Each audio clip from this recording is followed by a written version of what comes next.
நீங்க charismatic leader அப்படி முடிவு பண்ணாதீங்க. அவர் வந்து சாதாரணமான ஆள் இல்ல. நீங்க பாத்தீங்களா, ஏன் இப்ப கூட அவர் வெளியில வரல? இப்போ கரூர் சம்பவம் முடிஞ்சு போச்சு. ஆனா மழை வெள்ளம் எல்லா இடத்துலயும் தண்ணி தேங்கி நிக்குது. இன்னைக்கு கூட ஒரு குழந்தை இறந்துருக்கு. ஏதாவது ஆளுங்கட்சி எடுத்து பேசினாரா? ஏன்னா அவர் வந்து கரெக்டான நேரத்துல பதுங்கி இருக்காரு. மகன ஒரு நேரம் கிடைச்சிச்சோ அவ்வளவுதான். பாத்தீங்களா பாத்தீங்களா ரிலீஸ் ஆனதுக்கு அப்புறமா ஜனா இவங்க அப்பா வந்துருவாருல்ல. அப்படி கிடையாது.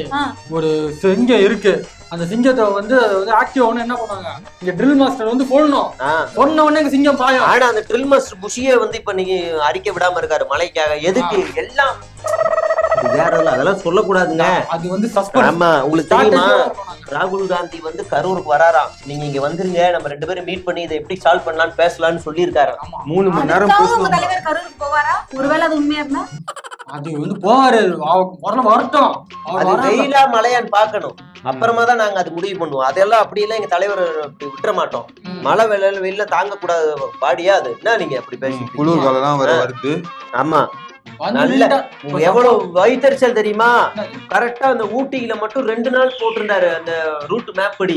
அதுக்கு முன்னாடி இது நடந்துருச்சு. இங்க யாரும் பாவம் அது குழுக்குன்னு இருந்துட்டு வந்திருக்கலாம். அந்த சுற்றுப்பயணம் எல்லாம் கண்டினியூ ஆயிருச்சுன்னா இப்பவும் ரூம்ல ஏசி ரூம்ல தான் சார் குழுக்குன்னு இருப்பாரு. இப்ப நான் வெயிலியா கஷ்டப்படுறாரு. ஆமாங்க, என்னங்க கஷ்டப்படுறீங்களா? உங்க பாலவாக்கத்துல எவ்வளவு கஷ்டப்பட வெயிலா குழுக்குன்னு இருக்கு. சரி, கொஞ்சம் வெளில போலாம்னா பட்டினமாக போல அவ்வளவு வெயில் மாப்ள, அவ்வளவு வெயில். என்ன சூரியன் நினைச்சிட்டு இருக்கீங்க? அந்த சூரியன் யாருது? உதய சூரியன். அவங்க வேணுங்களே பழி வாங்குறாங்க. சூரியன் வெயிலுமா? சும்மா இல்லங்க. பட்டினப்பாக்கத்து பாலவாக்கத்துக்குள்ள எவ்வளவு கிலோமீட்டர், அதுக்குள்ள அவ்வளவு வெயில் வருது. பாவமா இல்லையா அவரை? நீங்க வந்து எல்லாமே சரி. எங்க தலைவர் வெயில்ல வராரு, ஏதோ ஒண்ணு ஆயிடுதுன்னா நாளைக்கு நாட்டை யார் காப்பாத்துறது? நீங்களா காப்பாத்துவீங்க?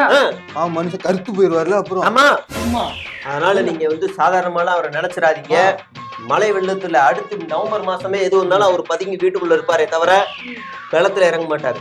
டிசம்பர் மாசம் நீங்க எல்லாரும் ரெடியா இருங்க, வீட்டுக்கு கூட்டு நிவாரண பொருள் கொடுப்பாரு. ஆமா, அதுக்கு மட்டும் போட் நாங்க தனியா அமுச்சு விட்டுறோம்.